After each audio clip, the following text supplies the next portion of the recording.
ফ্যাসিবের যে স্বপ্ন ছিল সেই স্বপ্ন বাস্তবায়নে পুরো পরিবার তাকে সর্বাত্মক সমর্থন দিয়েছে। সেহেতু তাদের এই কষ্ট, এই দুঃখ বেদনা যেন মহান রাব্বুল আলামিন ভোলার তৌফিক দান করেন এবং তারা যেন ধৈর্য ধারণ করেন সেই প্রার্থনা করছি। এবং সেই সাথে জুবায়ের হোসেনকে যেভাবে নৃশংসভাবে হত্যা করা হয়েছে,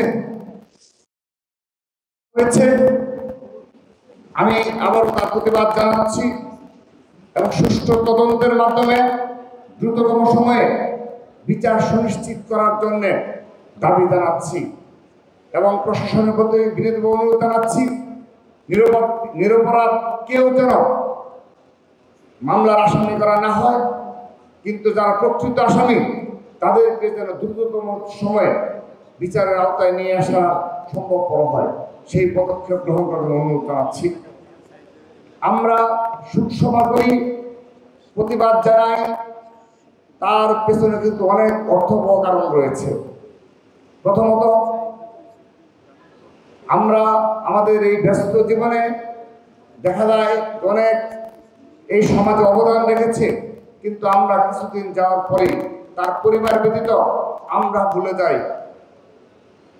সেই সাথে পরিবারের একটি সময় সেভাবে তাকে স্মরণ করা কিংবা তার জন্য মহান রাব্বুল আলামিনের নিকট দোয়া প্রার্থনা করা, এই কালচারগুলো দিন দিন কমে যাচ্ছে। সেজন্য আমাদের এই শোক প্রকাশের যে কালচার, এগুলোকে অবশ্যই ধরে রাখতে হবে। আমরা জুবায়ের হত্যার পরে সাথে সাথে তার সহপাঠীরা, সাধারণ শিক্ষার্থীরা যে প্রতিবাদ জানিয়েছে, সেই প্রতিবাদে ছাত্রদল সামিল ছিল।